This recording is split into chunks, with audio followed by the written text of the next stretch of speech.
Hello there. Before we start the episode, I wanted to tell you that the Academy doors are back open this week. But before I say more about that, I wanted to ask you if you often feel nervous when speaking English at work or with native speakers. Have you ever found yourself struggling to pronounce words correctly or feel unsure about how to keep up with the conversation at hand? If so, you are not alone. Many learners share your pain. When asking them what their biggest struggles are at the moment, they've told me things like, I understand the words, but still can't speak with confidence, and then I end up getting tongue-tied. Or, I struggle to keep up the habit of listening and speaking on a daily basis. And another one said, working in an office surrounded by British colleagues, I find it hard to understand their accent and interact confidently. Now, if what I've just said speaks to you, I want you to know that in the Academy, we've designed a program specifically to help you overcome these challenges and speak English fluently and confidently. And as I said, the doors opened to the public, but we only have 5 spaces left until we are full again. So act quick to secure a space and start speaking English with confidence. Visit thebritishenglishpodcast.com/academy or find the link in the show notes. Enjoy this episode. This episode is brought to you by Amazon. Sometimes the most painful part of getting sick is the getting better part. Waiting on hold for an appointment, sitting in crowded waiting rooms, standing in line at the pharmacy, that's painful. Amazon One Medical and Amazon Pharmacy remove those painful parts of getting better with things like 24/7 virtual visits and prescriptions delivered to your door. Thanks to Amazon Pharmacy and Amazon One Medical, healthcare just got less painful.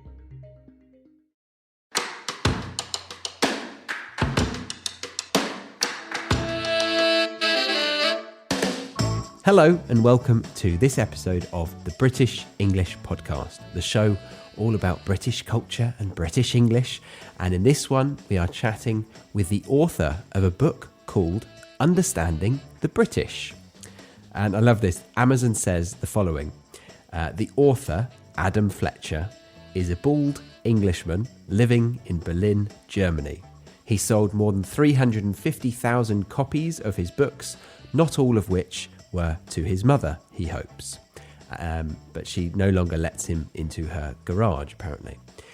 His work has been featured in The Guardian, New York Times, Modern Love, Die Zeit, and more. And Adam writes that the British are not who you think they are. In fact, they're not even who they think they are. Come on a hilarious tour of the most misunderstood people on Earth. So we're going to get to know the author behind the book in this episode. And if you did want to get your own copy of this book that is packed with warmth, humour, honesty and insight, then search for Understanding the British by Adam Fletcher. And I'll leave a link to it in the show notes of this episode. All right, I think he'll be satisfied with that plug. But remember, as this is a season-based episode, it means that it comes with a load of video lessons covering vocabulary, pronunciation, and grammar, all in the Academy. We're also having a bit of a restructure to make the Academy an even better experience for you, bringing members a nicer user experience, better clarity on what to focus on each day, and quarterly revision sessions to go over what has been taught. So there's no time like the present to get involved. To do so, head to thebritishenglishpodcast.com/academy or find the link in the show notes. All right, let's get into the conversation with Adam. All right, Adam, hello. How are you? Very good, Charlie. Thank you. Lovely to have you here. Thank you so much for joining me. I was just saying off air that I think you're my first author that I've interviewed, so I feel a real privilege. Thank you, Adam. So yes, you are an author. And in the intro, I will have probably said a little bit more about your book, but I'd like to get to know the human first before we go into the book. So who is Adam? How do we describe who Adam is to the listeners? I usually describe myself as a writer of words and an eater of chocolate. I'm just a man who sits often alone in a room, writing many books, largely without success. How many books have you written? I'm just finishing number 18 I was going to ask how many chocolate bars have you eaten and see today. if there's 18. 18 today. Nice. Okay. So you've written 18 books. Goodness me. Okay, we'll get to what they are. Let's go back a little bit. So where do you identify as being from? Yeah, it's getting harder to answer that, but I grew up in a small market town in Norfolk, but I left England in 2007. So I've been away now a really long time. Yeah. Yeah. Yeah. Okay. So Norfolk, right? Okay. Got to say it, Alan Partridge territory. I studied in Norwich. We're talking deep in Alan Partridge land. Ah, right. Even, I mean, I don't actually know, but the film that he created around the radio station, was that in Norwich? Yeah, Radio Norfolk. Yeah, Radio Norfolk is a real thing. the real thing. Yeah. The real thing. And do you know that place well? So Norwich is the nearest city to where I grew up. So that was where we would go every weekend because we didn't have a supermarket in my terrible market town, which now has supermarkets, but Right. it was a more primitive time back then in the 80s. Okay. What, you didn't have supermarkets in the 80s? I can remember vividly the night that the Tesco in my hometown opened, and the entire town, or so it felt, went to this Tesco for the grand opening party. I don't know how old I was, maybe 6 or 7. So that would have been around late 80s that we got the first supermarket. We only got the first McDonald's in 2010. Wow. That is mad. Okay. Because I was born April of 1990. So I have no understanding of what the 80s was like. So I'm very happy to hear that I didn't miss much. There was no supermarket. It was a gentler time, for sure. Slower and gentler. Yeah. Okay. So you were from there and then you left in 2007, you say? Correct. Yeah. So how old were you then? I just finished uni. Maybe I was 21, 22. I got very randomly a job offer in Germany. In Germany. Okay. Yeah, I had never been to Germany. The first day I went to Germany was the day of the job interview. We're going to take a moment in this episode to tell you how the Academy doors are back open to the public this week. But again, I wanted to check if you've ever felt lost trying to keep up with native English speakers. Do you find it challenging to understand fast speech, slang, or complex grammar? If you do, you're definitely not on your own. Many of our community have shared your struggles, and they say, I struggle understanding other people's speech and replying according to their conversation. Or when they talk fast and use slang.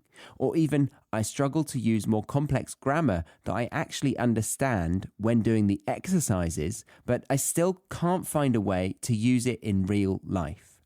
So if you want to feel more fluent when speaking English, but find it difficult to grasp advanced words and phrases, then the Academy is the perfect solution for you, as the program I have designed helps you bridge the gap between listening and speaking with confidence. And we do that by immersing you in real conversations, engaging you with interactive exercises like videos, audios, quizzes, and flashcards. And then we get you to create the language yourself in a safe space and provide personalized feedback in live small group classes on Zoom, along with writing assignments that are individually marked. This process has helped hundreds of people just like you achieve that next level in their English learning journey. So, if you want to understand fast conversations without feeling lost, using native slang naturally, and speak with a confidence you never thought possible, then head to thebritishenglishpodcast.com/academy or find the link in the show notes. All right, back to the episode. And then I left, I think, the next day. And the second time I came back to Germany was to start the job. I just sort of very randomly ended up in Germany, and then I've never really left. You're right, yeah, because I saw that your the booking confirmation was through Berlin time, so I was like, oh, maybe he's in Germany. Are you in Berlin?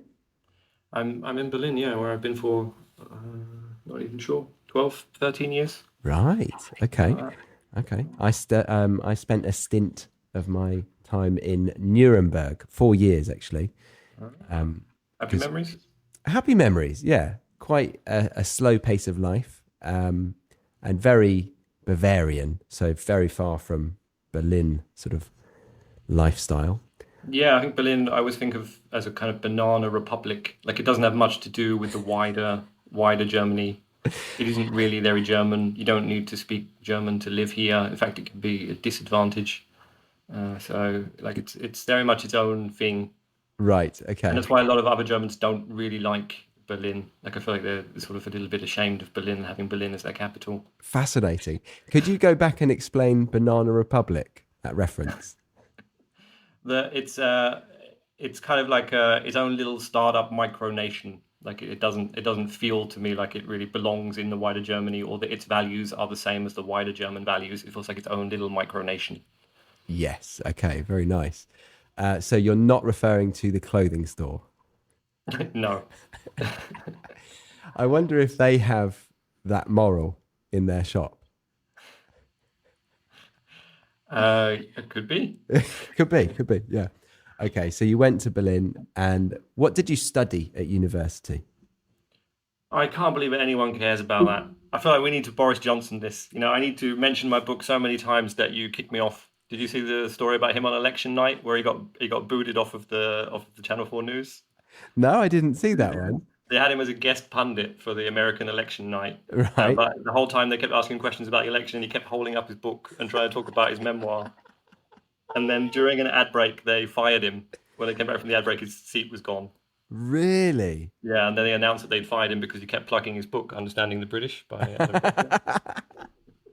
Well, do remember that the introduction will include a plug to your book Okay. and the outro, and we will mention it throughout. Don't you worry, Mr. Boris Johnson. I did also notice that in his interview with Stephen Bartlett, he did it's all in the book. It's all in the book. So yes, you can just buy the book.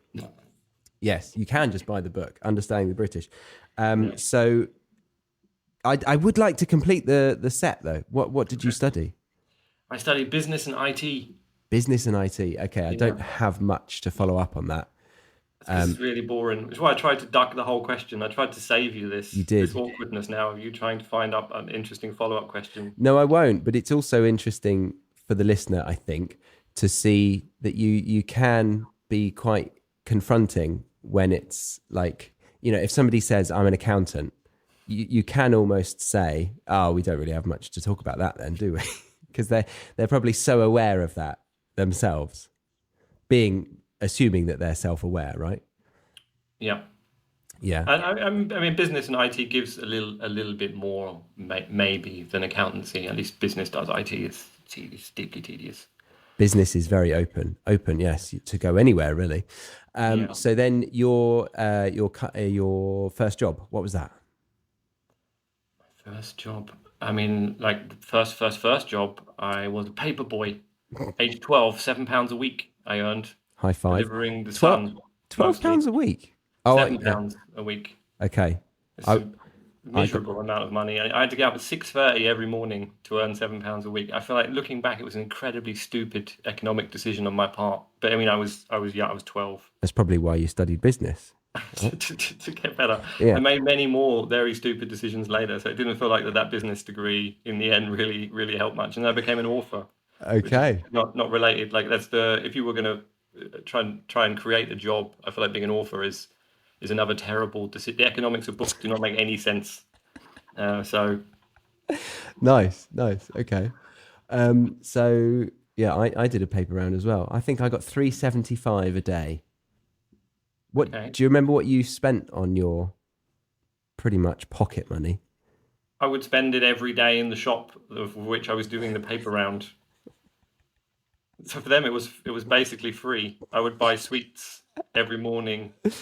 I think some days I would go into debt for the privilege of delivering their newspapers. Nice. What kind of sweets are we talking? What kind of sweets were they back then? I don't know. I do miss British sweets. We do have good. We don't have good chocolate, but we do have good sweets.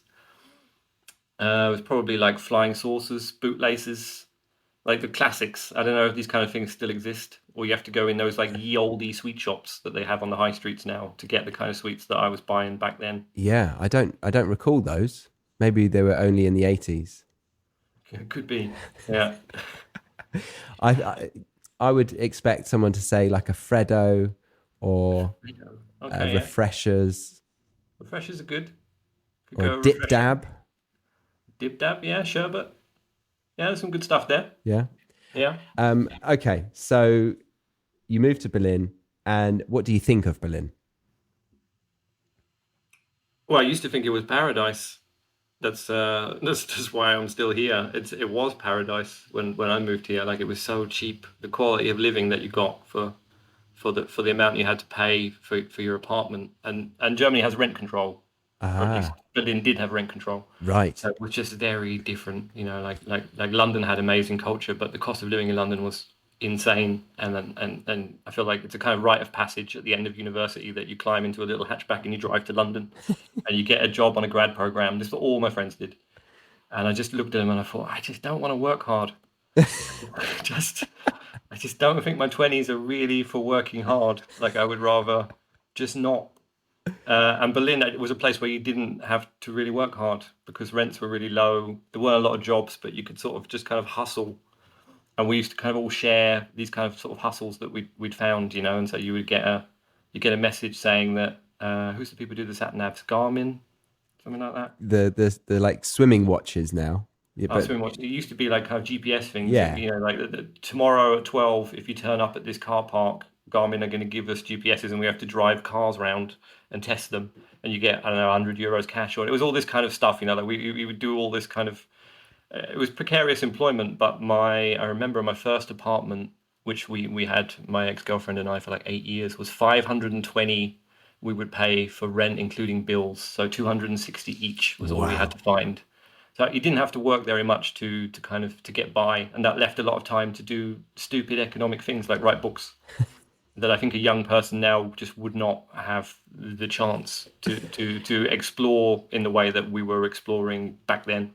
So Berlin's got a lot more expensive. There's still rent control, and it's still significantly cheaper than London, but it's not the paradise that it once was because cost of living's gone crazy. Like it's gone crazy everywhere. right. Do you feel like everyone is saying that, or people of your age who have that memory of the golden era?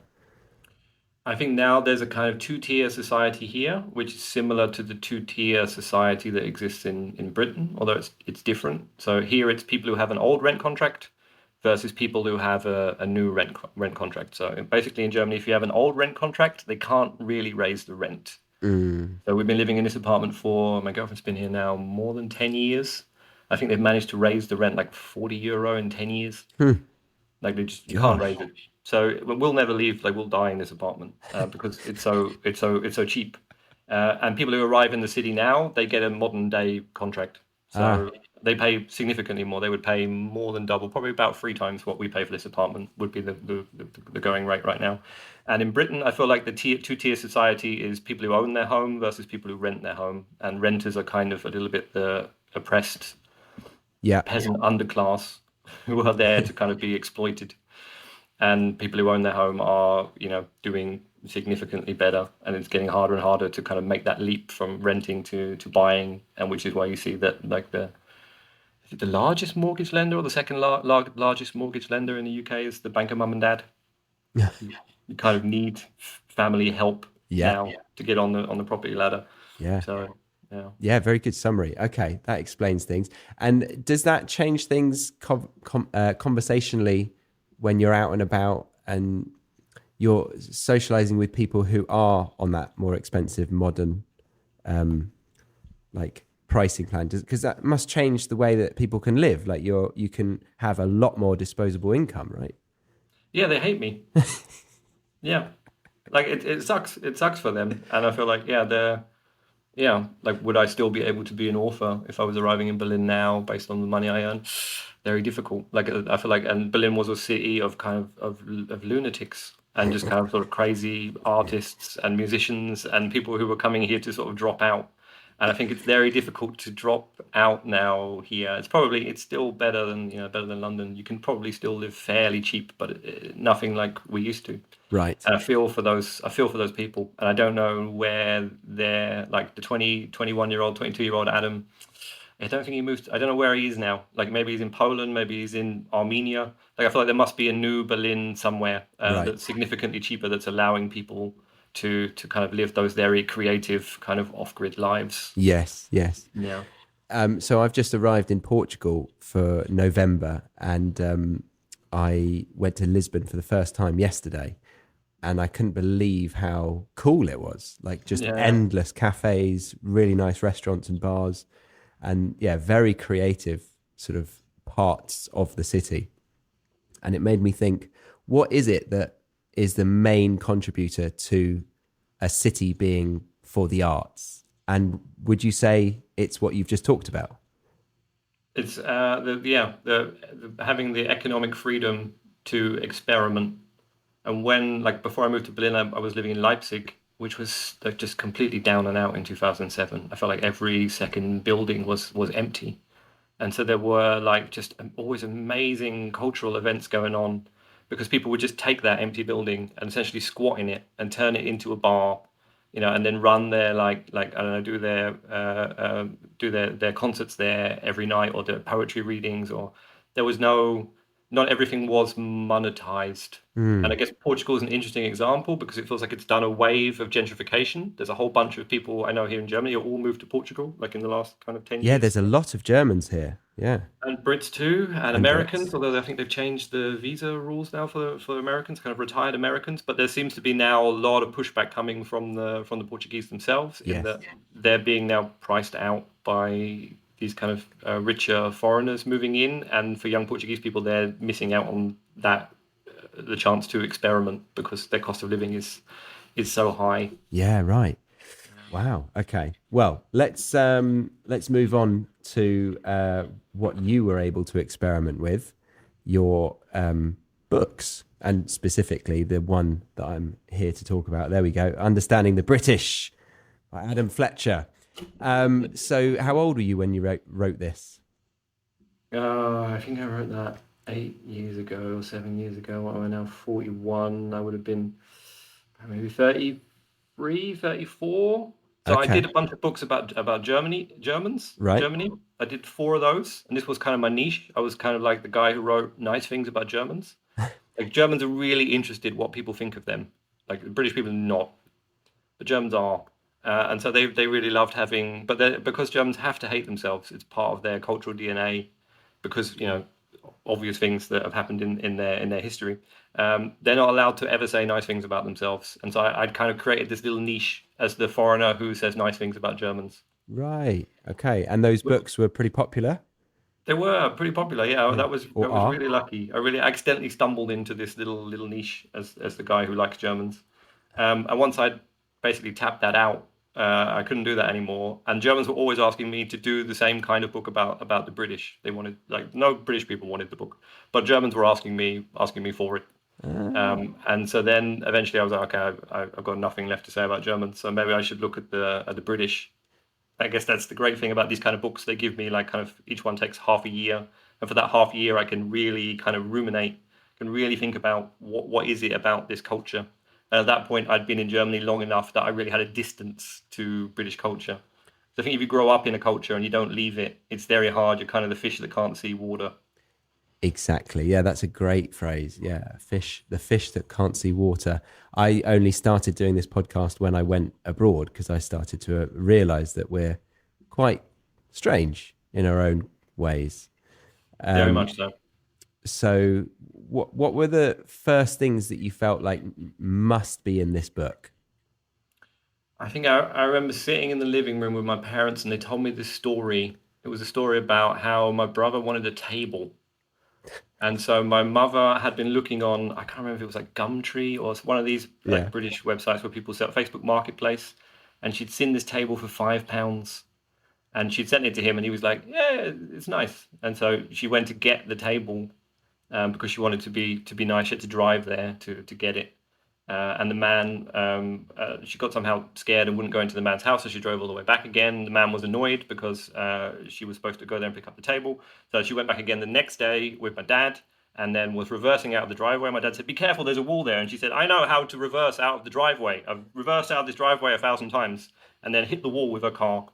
And did £200 worth of damage. And then they drove and got the table, paid the £5, even though the table was horrible when they got there because they didn't want to make a scene with the man. So they paid £5 for the table they didn't want, to not make a scene. And then they took it to my brother, who pretended to like it. And then basically, the next time they went back, the table was gone, and no one ever mentioned the table again. But the act of doing this nice thing for my brother had cost my parents £200, 2 trips to the guy, £5 for the table that my brother got rid of. And it just seemed like the most British, like the most British story. There were so many points at which someone else would have stopped, but because of this idea of we have to be nice, we have to carry on. And I remember thinking that would make that's a good example of the kind of where the British go wrong. It's this kind of like the road to hell is paved with good intentions. I feel like that's the British. So rather than telling someone that you're annoyed at them, you would kind of simmer with resentment for several years to avoid a confrontation with this person, but really just like simmering the whole time with annoyance, only for sort of one night where you drink a second Pimm's and then let it out tipsy. Yeah. So we need the alcohol to let our inhibitions go and start to confront the honest part of ourselves, or let it out somewhat. Right. And this is very different to the Germans. Yeah, this is really different. Like I feel like the highest cultural value is efficiency and honesty, and the British highest cultural values are kind of humour and niceness. Yes, that really explains a lot. Pathological indirectness. That really does explain a lot, I think. Yeah. Yeah, I felt that from when I was in Germany, definitely. And it explains why I feel so occasionally so like different to some of my German friends. And for me, the landmark moment in Germany where I knew something had shifted was when I noticed I no longer thought before I spoke. Oh.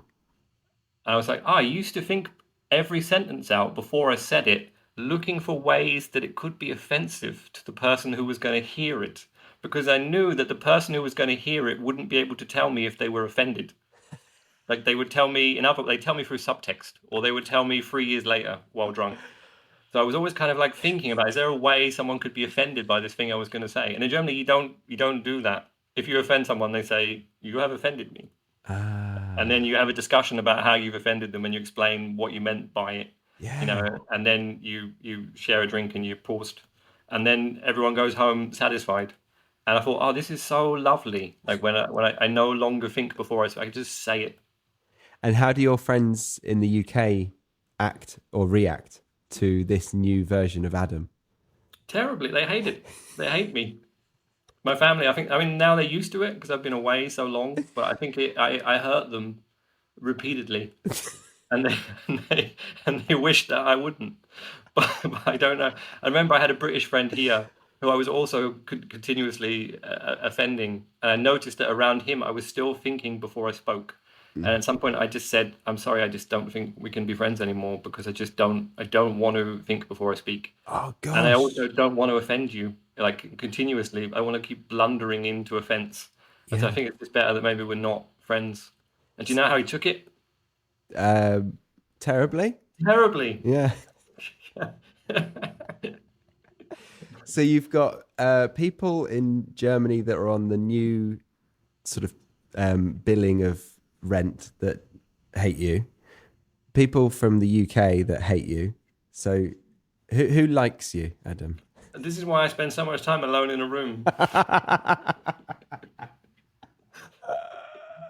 Here, who can I offend? Yeah, but I feel like, I mean, immediately, the first couple of sentences of meeting you, I felt that connection that most British guys have together.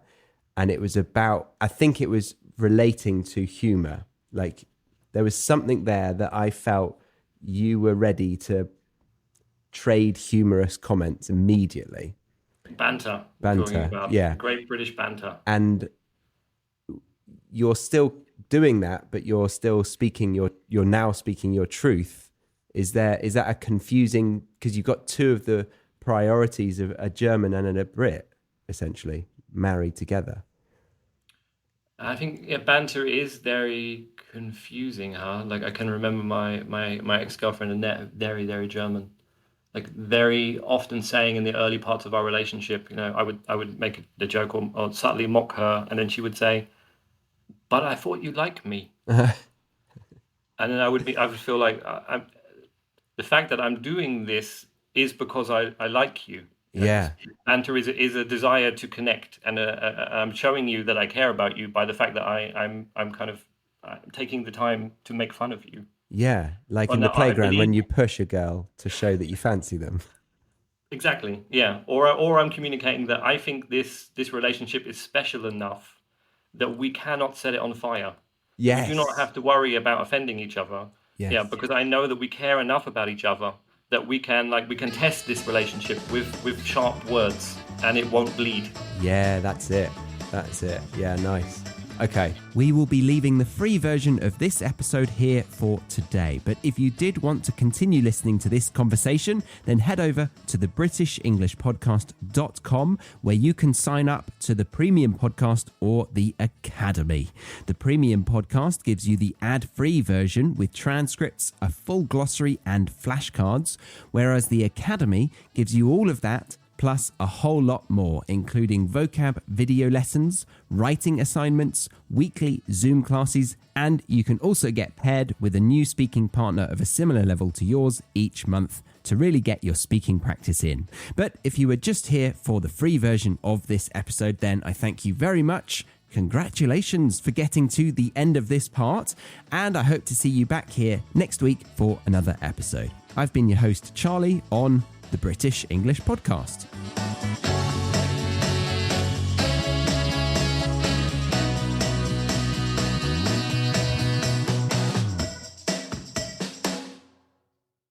Thanks for listening to the end of this episode. Before you go, I wanted to ask you if you are struggling to expand your English vocabulary and use new words effectively in conversation, because many of those in my academy used to really struggle with this and said things like, I lack new words and struggle making sentences and reading, or I struggle to build and widen my vocabulary, or even living outside an English-speaking country limits my practice opportunities. At the Academy, we specialize in helping you overcome these challenges and take your English to the next level. Juliana from Italy said, the Academy's podcast and activities are incredibly useful, while Phong from Vietnam found that every lesson is packed with useful vocabulary and insights into British culture. So, if this speaks to you, I encourage you to join the Academy today and start using new words effectively in your conversations. Visit thebritishenglishpodcast.com/academy or find the link in the show notes to secure your spot now.